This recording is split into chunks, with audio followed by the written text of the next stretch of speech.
The UFO Baptism of James Moseley by Charles Lear.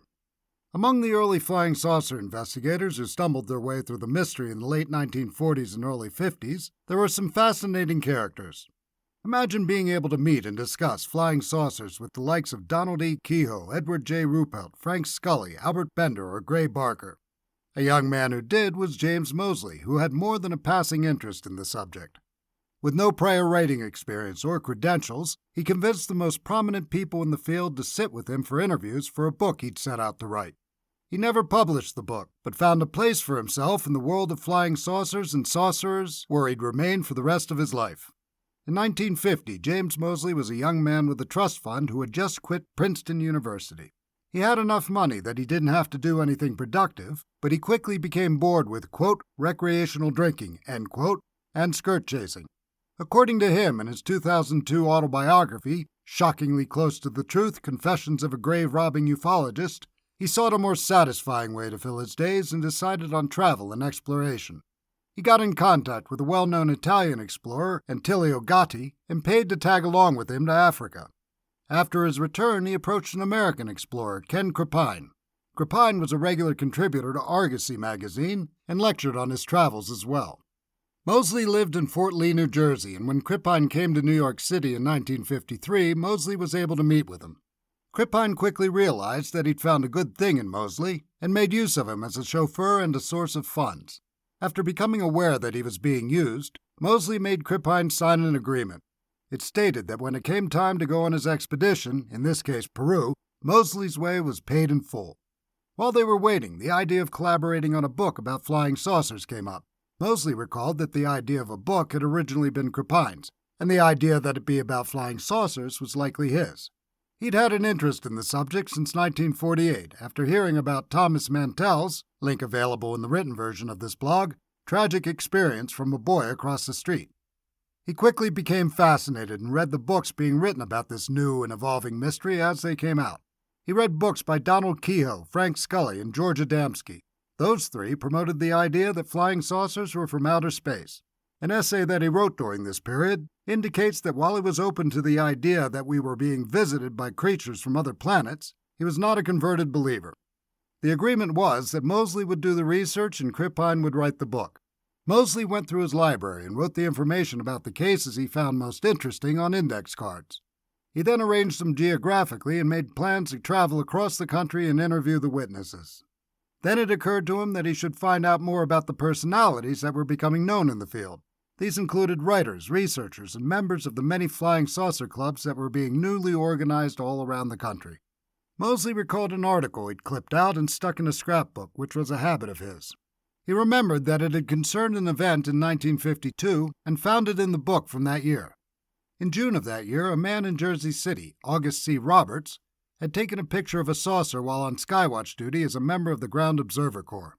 Moseley got in touch with Roberts, and Roberts suggested they meet at the home of his friend, Dominic Lucchesi.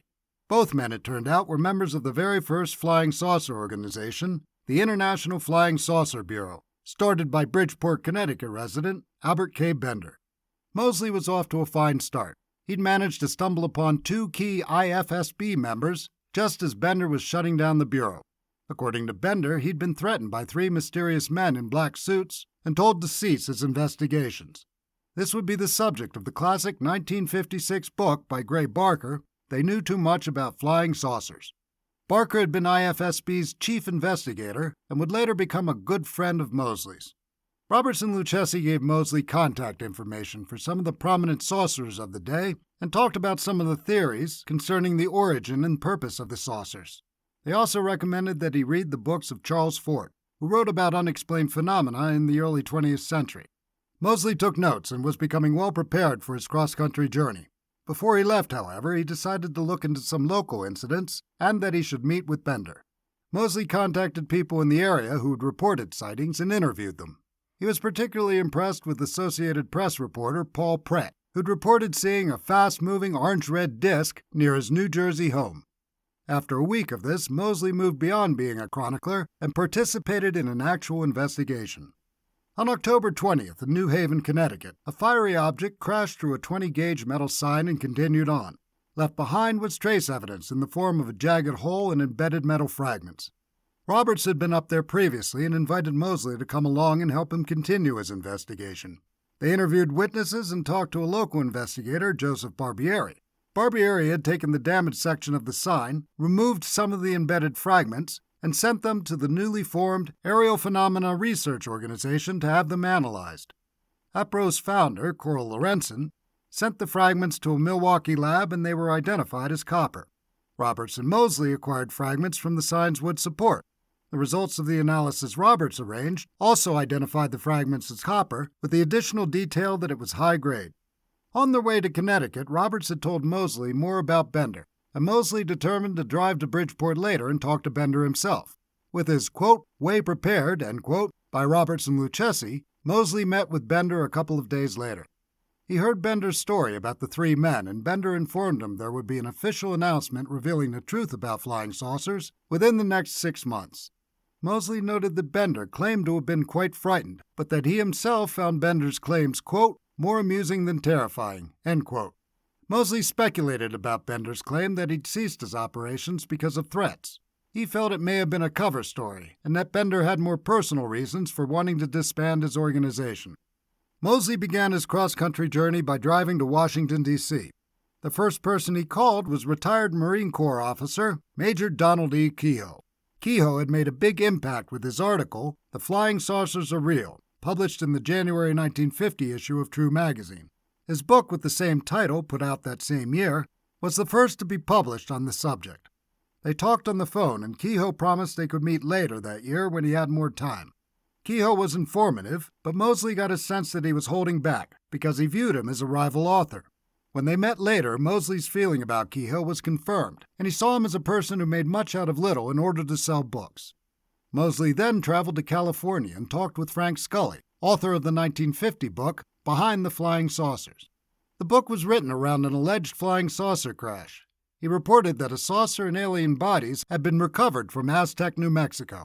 The case had been exposed in 1952 as a hoax perpetrated by 2 conmen, but Scully stuck by his story. The next meeting Moseley wrote about was extraordinary. He managed to interview Albert M. Chopp and Edward J. Ruppelt together. Both had been involved in the 1952 flying saucer sightings over Washington, D.C., link available. Chopp had been the Air Force's public information officer who handled UFO matters, and Ruppelt was head of Project Blue Book from 1951 to 1953. The men discussed various cases and gave their opinions on Air Force UFO policy.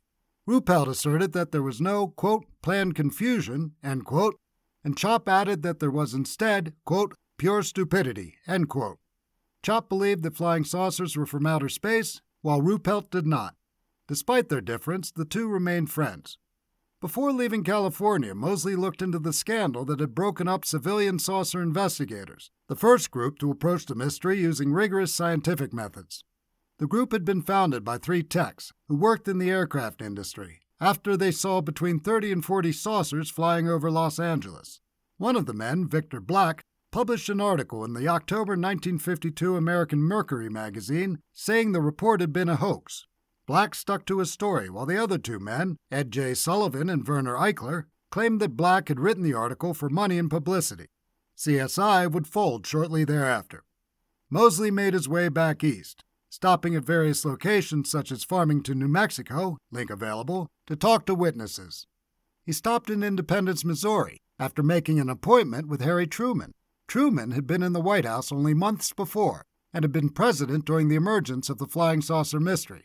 Moseley got right to it and asked him what he thought about flying saucers. His reply was, quote, I've never seen a purple cow, I never hope to see one, end quote. Finally, he met with Gray Barker in Clarksburg, West Virginia.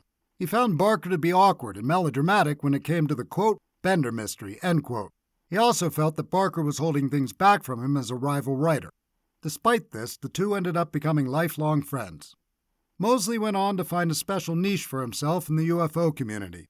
He formed the saucer club he called Saucers, all initials, with Roberts and Lucchesi. They brainstormed about what the initials could stand for and came up with, quote, Saucer and Unexplained Celestial Events Research Society.